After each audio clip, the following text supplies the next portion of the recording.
relação, a gente até está falando sobre prefeitura, né? Esse apoio, Tarcísio. Eu acredito que você está acompanhando os debates.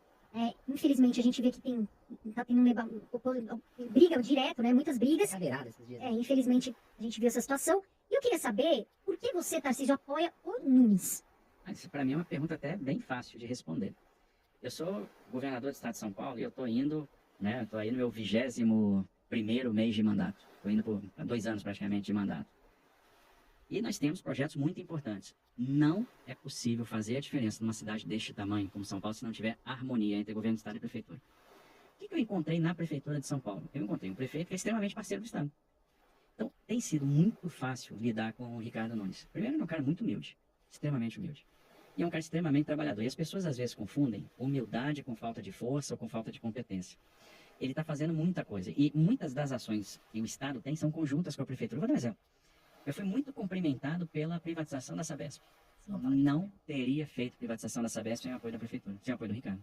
Por quê? Simples, a prefeitura de São Paulo, né, o município de São Paulo constitui a maior receita. 45% da receita da Sabesp é o município de São Paulo.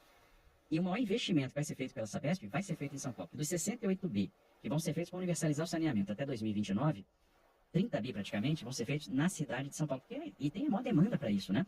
Porque, observe, o contrato antigo da Sabesp não alcança as pessoas que estão nos núcleos informais consolidados, nas áreas de favela. Então, se a gente quer, de fato, aumentar a disponibilidade hídrica, reduzir poluição, deixar esses mananciais de maneira que a gente possa utilizar eles do ponto de vista de reserva hídrica, a gente precisar fazer esse investimento pesado. E o novo contrato traz isso. A gente teve uma negociação com a prefeitura extremamente técnica e a entrada de São Paulo na URAI, na unidade regionalizada lá de água e esgoto, foi que induziu os outros municípios a toparem também a privatização. Opa, São Paulo está indo, eu vou também.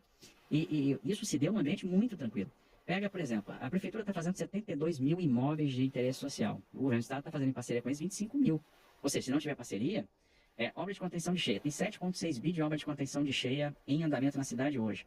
Então você vai, por exemplo, vamos pegar Perus, lugar que alagava com frequência. Então lá foi feita a canalização do Areão, canalização do Ribeirão Perus. Tem 4 grandes reservatórios lá, 4 piscinões gigantescos. Obra de gente grande, não é porcaria não, obra bem feita. E aí nós tínhamos 400 mil pessoas sem saneamento básico. E aí a gente está entrando com a prefeitura e a gente está fazendo estado saneamento e eles estão fazendo toda a parte de macro-drenagem. E a gente tem que casar saneamento e drenagem. Então a prefeitura entra com a drenagem, investindo 300 milhões, a gente entra com saneamento fazendo 1 bi 100. Então nesse contexto a gente está saindo do zero de saneamento básico para 100% do saneamento básico lá. A gente está fazendo 7 estações elevatórias de esgoto, a 6ª maior estação de tratamento de esgoto do estado de São Paulo. Então isso vai dar um impacto gigantesco. E as coisas são muito fáceis. Hoje eu tenho uma questão para resolver na prefeitura, eu pego o telefone, ligo para o prefeito e pô, preciso resolver isso aqui. O prefeito da mesma forma, ele chega e liga para mim, Tarcísio, pô, estou precisando aqui entrar para fazer essa obra e pega um terrenozinho aqui do estado e não tem autorização. Está autorizado, entra, a autorização vai chegar. Então tem um nível de confiança gigantesco e isso dá resultado. Pega na segurança pública a integração do Smart Sampa com o Copom da Polícia Militar. O Smart Sampa é muito sofisticado, é uma ferramenta muito interessante e é por isso que o indicador está caindo. A quantidade de alertas que são geradas, a quantidade de identificação de foragidos da justiça é um negócio impressionante. Tecnologia na veia. Então, a relação com a prefeitura é muito boa. Então, muita gente me questionou esse negócio. Por que você apoia o Ricardo? O Ricardo é assim? Porque o Ricardo não é o mais magnético dos candidatos. Né? Longe disso. Mas é muito trabalhador. Então, para mim, é um cara que está sendo decisivo. Está fazendo a diferença comigo. Aí o pessoal, não, é o partido, é uma aliança partidária, é o centrão. Não tem nada a ver. Ele é um cara que dá resultado. Ele é um cara que está trabalhando muito, está dando resultado. E eu estou só focando em resultado. Pega, por exemplo, um grande projeto nosso que é de transformação. Centro administrativo de São Paulo no centro da cidade, no Campos Elíseos. E aí a gente está falando, né, de movimentação do terminal rodoviário que tem lá no Campos Elíseos. A gente está falando de desapropriação numa área extensa de várias quadras, né? São 6 quadras onde a gente vai fazer desapropriação, a construção dos novos edifícios, onde a gente concentra a administração pública de São Paulo. São quase 5 bi de investimento.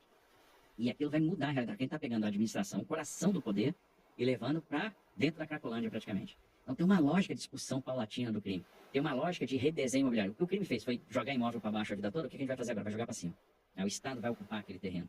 O Estado vai trazer investimento. Aí as pessoas vão voltar a circular, aí vai voltar a ter hotel, aí vai voltar a ter restaurante. Você não faz isso sem a prefeitura. Comércio volta. Comércio volta. Então, para quem está no governo do Estado assistindo isso, eu tenho 2 caminhos. O caminho da incerteza, incógnitas, e eu tenho o caminho da segurança, porque eu já estou vivendo isso há 2 anos. Entre a incerteza e a segurança, qual o caminho que eu pego? Com a minha cabeça, claro, com certeza. sendo pragmático. O projeto já está andando. Para que eu vou mudar? Eu quero o caminho da segurança. E essa foi é isso que balizou o tempo todo a minha tomada de decisão. E por isso que eu estou muito confortável com ela. E é legal ouvir você falando isso, Tarcísio, porque assim, a gente tem muita gente aqui que vai votar no Marçal, o pessoal tá bem fervoroso. O nosso público aqui acho que muito dividido aí entre Marçal e Nunes. É legal você expor isso, Porque as pessoas às vezes podem achar que realmente é algo do partido político e tal. E até nos debates a gente vê que os três principais candidatos, o Boulos, o Nunes e o Marçal, eles entram ali numa briga danada de ataques e sem propostas. Então, Baixo o nível do debate, né? baixo o nível do debate. Então, é interessante ouvir isso aqui, porque olha quanta coisa está acontecendo na atual prefeitura, com o atual governo do estado. É importante as pessoas que estão nos assistindo entender isso, né? Porque elas estão muito motivadas, talvez, até com, vamos falar assim, no Marçal, um novo rebelde, que está aí, né, lutando contra o sistema, e a galera já está tão, assim, puta da vida com a política, que acaba indo na onda. Tem uma questão que é exatamente isso. Tem uma questão emocional nesse troço. As pessoas estão revoltadas com a desfaçatez da política, com os desmandos do judiciário. Então tem uma saturação, né? Pô, tô de saco cheio desse negócio, tal, não sei o quê. E aí tem um lance emocional nisso. É essa onda aqui que eu vou. Para quem está aqui na gestão, e para quem está com a mão na massa, e para quem tem um compromisso de entregar o resultado, a gente enxerga a coisa de outro prisma, de outro problema. Aí a pessoa fala, não tem uma pressão partidária, eu sei, então não tem nada a ver. Sou um cara que montei meu gabinete sem pressão partidária nenhuma, montei meu secretário, não recebi uma indicação de partido político. Nada, zero. Né? Aí a pessoa fala, por que você manteve o Kassab no governo? Né? A direita reclama muito comigo, você tinha que ter mandado o cara embora. Eu tenho um governo federal do PT. Então, se o presidente da República fosse o Bolsonaro, minha vida era outra. Eu tenho um cara aqui que funciona como um para-raio, uma contenção às investidas que eu recebo de lá. E mais ou menos quando eu preciso de um bloqueio, está aqui uma pessoa que faz esse bloqueio para mim. Então é uma questão de sobrevivência. Né? É uma questão de estratégia. E às vezes as pessoas não fazem essa leitura. Porque está todo mundo muito de saco cheio, está todo mundo muito emocionado. Agora, tem hora que você tem que ser extremamente frio, extremamente racional. E outra coisa, tem uma preocupação que eu tenho. Quem eu não quero de jeito nenhum na Prefeitura de São Paulo, que seria, já viu aquele, deve ser do tempo de vocês, Jogo da Vida. Sim. Daí Joguei muito isso. Eu também. Aí você tinha lá o jogo de tabuleiro, você tinha uma roleta, né? Pegava o carrinho. Você receba dividendos, ande 5 casas. Você ganhou na loteria, ande 2 casas. Você bateu o carro, volte pro início, volte 10 casas. O Boulos vai voltar 10 casas.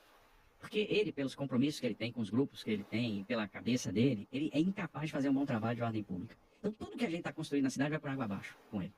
Eu tenho muito medo, aliás. Então eu diria que isso não é nem a incerteza. Aqui é incerteza também, a certeza está errado.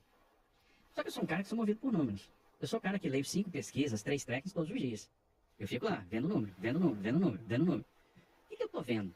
Que no confronto Boulos Marçal, o Boulos tem levado vantagem. Isso me assusta muito. Você falou que o senhor diz, né? E aí, exatamente, mais uma vez eu sou levado a pegar o caminho da segurança, porque eu não quero a esquerda. Isso para mim é muito dramático até. Isso para mim é muito sério.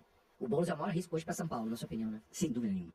Sem dúvida nenhuma. É andar muitas casas para trás. Então, nós já tivemos esse exemplo na cidade de São Paulo. Gestão Haddad. Quanto São Paulo andou para trás? Marta Suplicy. São Paulo andou muito para trás. Muito pra trás. Olha a desordem urbana que você teve depois da gestão Haddad. Olha a explosão de Cracolândia que você teve depois da gestão Haddad. Mais de 4 mil pessoas na Cracolândia. É isso que a gente quer? Eu não quero isso de jeito nenhum. Ainda mais que eu estou aqui, eu sou governador. Eu quero que as coisas deem certo. Eu quero fazer a diferença. Eu quero entregar o centro administrativo. Eu quero desidratar a Cracolândia. Eu quero revitalizar o centro. Eu vou desapropriar todos aqueles imóveis que hoje servem ao crime. Eu vou dar outra destinação social para aquilo. Eu preciso de parceria com a prefeitura. Então eu não vou ter isso com uma gestão Boulos. Então eu preciso impedir que esse cara chegue lá. Então qualquer caminho para esse cara chegar lá, para mim é um caminho não desejável. Então eu preciso pegar o caminho da segurança. Então essas são as apostas que a gente faz dentro de uma lógica de racionalidade.